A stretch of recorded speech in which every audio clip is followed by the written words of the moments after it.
Indiana in the Morning, always presented by First Commonwealth Bank. Time to be first. Member FDIC. Two of our three county commissioners in to visit with us here this morning, Bonni Dunlap, Mike Kieth. Our visit presented by Marcus & Mack, voted best law firm and best personal injury lawyer 3 years in a row in the Best of Indiana County contest. Visit them online at marcusandmack.com. Good morning to both of you. Good morning. Good morning, Todd. It's good to have you both with us here today. Questions, of course, people always have questions about developing situations, and the emergency management situation is something we need to visit, and how that is going and where you see it going and developing. So let's visit that topic first. Of course, White Township having some issues with it, a few other municipalities as well. So how do you see the progress of that moving forward? So January 29th and 30th, the municipalities were asked to come to the Homer City High School, and at that time they heard about the ordinance and what it was all about, proceed with the authority. And that evening it was split between the municipalities, the boroughs, what evening they would be there, but they at that time took a vote. And that evening, 25 out of the 38 municipalities voted yes. I believe 7 there was tabled, 2 no's, and there was a couple of them that didn't have a quorum. But anyways, that's what the results were moving forward. After that, the steering committee met, and matter of fact, over the weekend, the next thing is to happen is for the county commissioners to actually decide to look over and decide whether or not to move the authority forward. Now, the committee has asked that with the number have gone into it, that to proceed with the commissioners are asking if they would proceed to form the authority. So we will then, after that, I have the ordinance and the draft articles and the other things to actually go over. We'll go over all the stuff with it.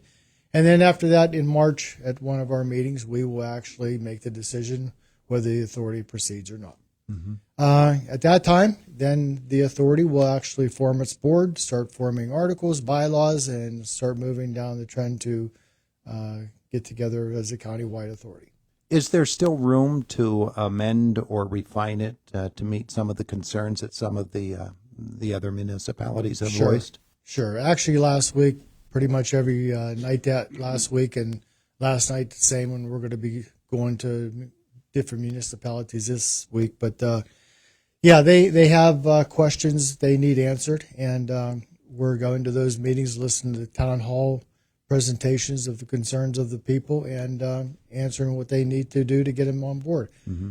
As I said before, Todd, when I actually sat down 5.5 years ago to start this thing, there was one statement that I made then, and I'll stick to that statement, and that's to actually provide a level of service to the residents of Indiana County at a cost that is affordable to them. And that's what, again, first the service, then after that the cost, but we'll get there. And I feel really confident that Indiana County will actually have ambulance service for its residents. Yeah. One of the interesting things to me about it is that Indiana County has always, historically, Bonni, since, 1964, when Tom Streams put together, along with all of the other principals involved, put together Citizens Ambulance and began the service here in Indiana County, that it seems as if Indiana County has always been right there at the leading edge of innovation in Pennsylvania in emergency services, whether it's that or some other development to the way that Indiana County approaches things.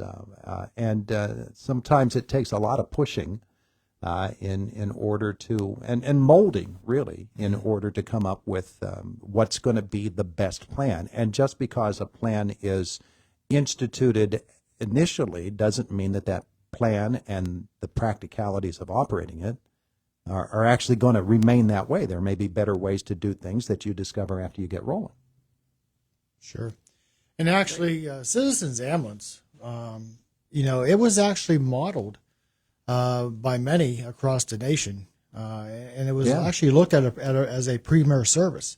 which today they still have a very good service. The people, the medics, provide very good service to the people in Indiana County. Yeah, yeah. Just the whole approach, I think, is really interesting, and the fact that you're right, people across the country looked at Indiana County and said, we could have that here.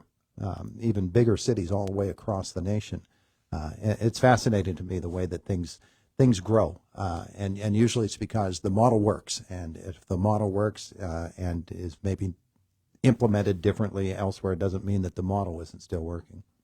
All right, so let's move on to other things involved with Indiana County and where Indiana County is involved. Of course, budget process. You heard the governor's budget address. I don't know how your reaction was to it, because it's just his proposal as opposed to what will actually be the final plan. But Bonni, what did you think of what you heard from the governor? Well, there's a lot of good things in there. There's a lot of things that are not maybe realistic as far as the cost. So, as you know, that's a budget process that they'll be going through over the next several weeks, months, to whittle down to what's realistic. And we have to kind of wait and see what happens with the end result. Theirs is pretty much the larger process of what every county has to deal with and have been dealing with for forever. And we've actually started doing our budget process now because I'm new.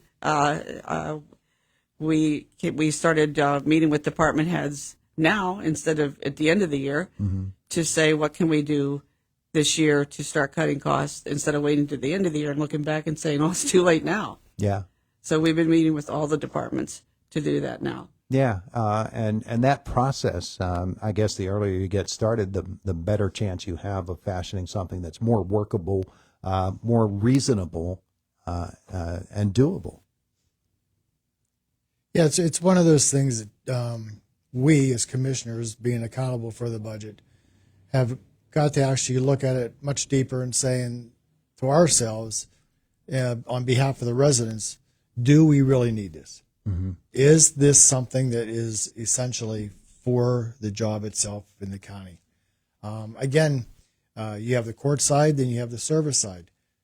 Service side, we kind of can take that on and kind of work it pretty easy. The court side is a complicated system, and with that being said, Judge Bianco and Judge Clark and Judge Force, pretty much heading that side of it, have been very good in helping us out to not only understand, but really take a reality check and saying, you know what, we need to think about this a little bit differently. Mm-hmm. Yeah, that whole process, again, that's something that people watch from the outside, not really knowing what the inner workings are. And in the end, generally we get a final number and we see what the effect is to reach that final number and say, well, you can't do that, or, hey, good job. But there's so much more that goes into it. The county has, of course, a lot of property, a lot of structures. All of them need maintenance. All of them need upgrades. People don't like to hear that, but it's true. And different agencies that have different needs. So when we look at the overall picture for Indiana County in terms of maintaining or building new buildings and meeting those sorts of needs, where do we stand entering this year? A roof here, a furnace, a boiler there, those sorts of things. All those things have to be addressed. We might think of them as little, but they're when you're dealing with as tight a budget as we are, in this day and age, nothing's little. Right. I mean, again, you're right. We have some issues that we have to deal with. For instance, the 911 center, that roof was pretty much, it's 90% finished, but the weather and everything put a stall to that, but we're going to finish that. The Pine Ridge Park maintenance facility, we need to finish that this year.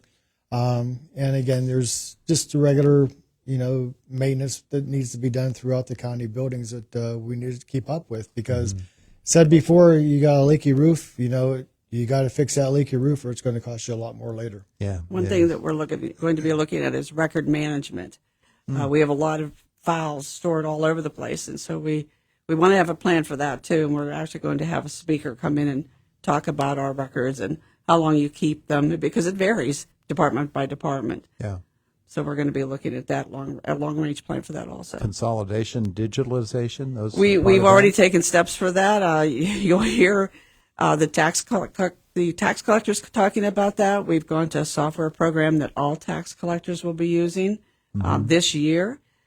So that'll be a big change because some of them had their own system or even paper and pencil. And Sure. so now, and it'll all be tied to the courthouse, to all the departments in the courthouse that need to see it.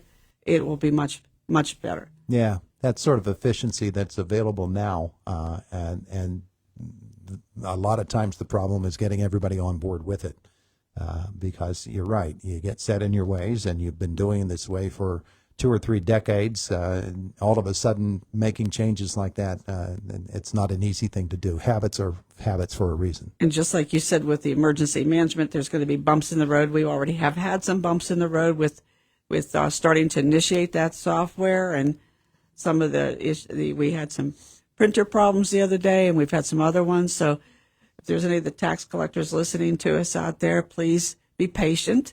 It's a new process. Yeah, sure. And you have to find the glitches and handle them appropriately. So you'll be all about that. Speaking of tax collectors, that's one of the many offices that are actually up for election this year. And Bonni has a list there she can go over. We're looking for to fill those positions. And today is the first day to circulate and file nomination petitions. So if there is anyone interested in running for a public office, whether it be in the schools, in the townships, tax collectors, in the boroughs, there are county positions open. You need to go to the courthouse, get your file your information to be able to run for office, and the petitions are to be signed by March 11th, and so we're right now in that process. Yeah, it's time, isn't it? Yes. People thinking about that again. Broadband, where do we stand? Well, of course, winter's going to slow down the process, but I'm assuming that we're still just plugging along, waiting to get everything done so people can get hooked up and rolling. Yeah, again, REA in the sticks. They're still constructing broadband in Salzgiver, so yes, it's continuing. Yeah, so on we go. All right, so all of those different issues being dealt with on a county basis, and commissioners meeting tomorrow or the next week? Next week. Next week. All right, very good. Hey, thanks both for coming over. Thank Appreciate you. that. Have a great day. It is the voice of Indiana County. It's WCCS 101.1 FM, AM 1160, and WCCSradio.com. We're just about 3 minutes away from 9 o'clock. Boy, this morning's moving quickly. Fox News is next, and then Josh in our WCCS newsroom on a Tuesday morning.